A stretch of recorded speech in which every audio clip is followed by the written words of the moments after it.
전원주택, 단독주택, 건물 준공과 관련한 하자, 보수 책임 및 기간. 안녕하세요, 세컨하우스입니다. 오늘은 전원주택, 단독주택 등 건물 시공에 따른 하자 보수 책임과 기간에 대해서 살펴보도록 하겠습니다. 전원주택과 단독주택 하자, 기간과 관련하여 일반적으로 알고 있는 집합건물법과 주택법, 건설산업기본법에 따른 하자 기간에 해당하지 않습니다. 이유인즉 소규모 공사의 경우 공사 시공자가 건설산업기본법에 따른 건설사업자가 아닌 발주자의 직영 공사이기 때문입니다. 1. 공사 시공자가 건설산업기본법에 따른 건설사업자가 아닌 경우 1. 계약서에 하자 보증기간이 명시된 경우 우선 신해성실의 원칙에 따라 쌍방이 작성한 즉 도급자와 수급자가 작성한 공사 도급 계약서의 하자 보수기간을 최우선적으로 준용합니다. 도급자와 수급자 사이의 관행처럼 하자 보수기간을 건물 인도 후 2년으로 약정하는데 이것이 하자 보수기간이 되는 것입니다. 이 계약서가 없거나 하자 보증기간이 없는 경우 두 번째 쌍방이 작성한 계약이 없는 경우 민법 적용을 할 수 있습니다. 민법 제670조는 하자의 보수, 손해배상의 청구 및 계약의 해제는 목적물의 인도를 받은 날로부터 1년 내에 하여야 한다고 규정하고 있으며 제671조 제1항은 토지, 건물 기타 공작물의 수급인은 목적물 또는 지방공사의 하자에 대하여 인도 후 5년간 담보 책임이 있다. 그러나 목적물이 석조, 석회조, 연화조, 금속 기타 이와 유사한 재료로 조성된 것인 때에는 그 기간을 10년으로 한다고 제2항은 하자로 인하여 목적물이 멸실 또는 훼손된 때에는 도급인은 그 멸실 또는 훼손된 날로부터 1년 내에 하자 보수를 청구하거나 손해배상을 청구하여야 한다고 규정하고 있습니다.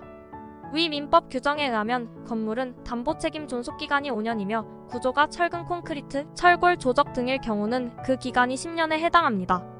위 법조문을 해석한다면 위 1년이라는 개념도 1년이 지나면 하자 보수를 해주지 않아도 된다는 의미가 아니고 1년 내에 하자 보수 요청이 없으면 도급자가 하자 보수 청구를 할 수 없다는 의미입니다.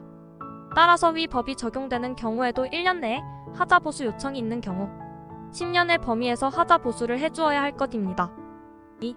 공사 시공자가 건설산업기본법에 따른 건설사업자인 경우 1. 수급인의 담보책임 수급인은 발주자에 대하여 건설공사의 목적물이 벽돌 쌓기 식구조, 철근 콘크리트 구조, 철골 구조, 철골 철근 콘크리트 구조나 그 밖에 이와 유사한 구조로 된 것인 경우에는 건설공사의 완공일과 목적물의 관리 사용을 개시한 날 중에서 먼저 도래한 날로부터 10년의 범위에서 그 밖의 구조로 된 것인 경우에는 건설공사의 완공일과 목적물의 관리 사용을 개시한 날 중에서 먼저 도래한 날로부터 5년의 범위에서 공사의 종류별로 다음의 기간 이내에 발생한 하자에 대해서 담보 책임이 있습니다. 1. 대형 공공성 건축물이 아닌 건축물의 구조상 주요 부분 5년 2. 그 밖의 부분 전문공사에 해당하는 부분은 제외 1년 3. 전문공사에 해당하는 부분은 아래와 같습니다. 실내 건축 1년, 토공 2년, 미장 타일 1년, 방수 3년, 도장 1년, 석공사 조적 2년, 창호 설치 1년, 지붕 3년, 판금 1년, 철물건설산업기본법 시행령 별표 4.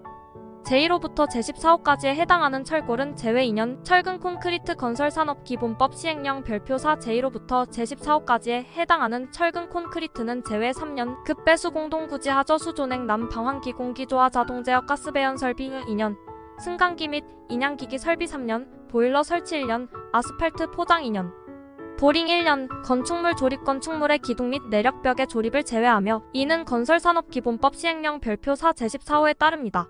2년, 온실 설치 2년. 위 기간 중 둘 이상의 공종이 복합된 공사의 하자 담보 책임 기간은 하자 책임을 구분할 수 없는 경우를 제외하고는 각각의 세부 공종별 하자 담보 책임 기간으로 합니다. 2. 수급인의 책임 제한. 수급인은 다음의 사유로 인해서 발생한 하자에 대해서는 위 규정에 불구하고 담보 책임이 없습니다.